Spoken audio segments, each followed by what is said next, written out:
जय श्री राम भक्तों। बिना भजन ध्यान नाम जप साधना के परमात्मा की प्राप्ति और हर मनोकामना पूरी होगी। अब आप कहेंगे, आप तो प्रतिदिन कहते हो कि भजन करो, नाम जप करो और साधना करो परमात्मा की प्राप्ति के लिए। हाँ भक्तों, रास्ते कई हैं लेकिन पहुंचना हमें एक ही जगह पर है।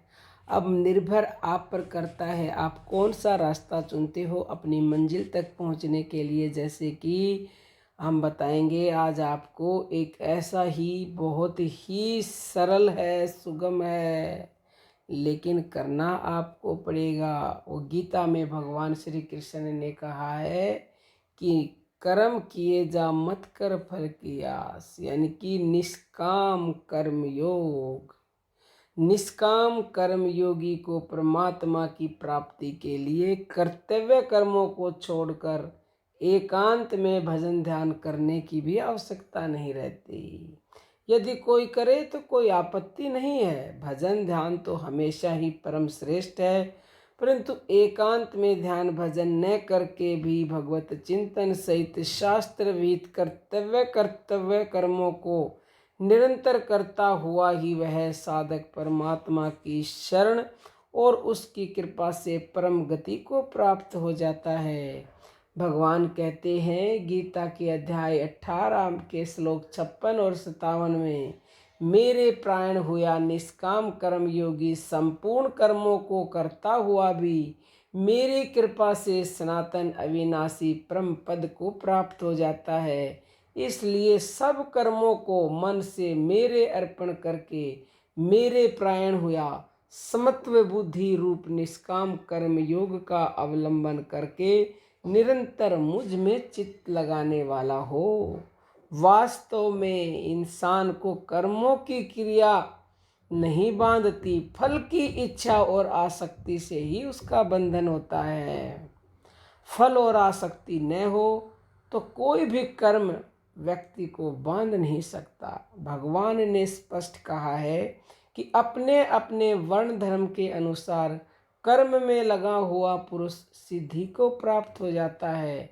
अवश्य ही कर्म करते समय मनुष्य का लक्ष्य परमात्मा में रहना चाहिए। तो भक्तों क्या सीख मिलती है?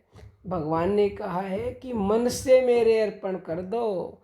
चाहे आप कोई भी कर्म करो, अच्छा है बुरा है छोटा है बड़ा है, उस पे अर्पण कर दो, क्योंकि अच्छा बुरा कुछ नहीं उस पे अर्पण होने के बाद, वो उसका काम है। आप अर्पण तो करना सीखो, आप कर्म तो करना सीखो निष्काम भाव से।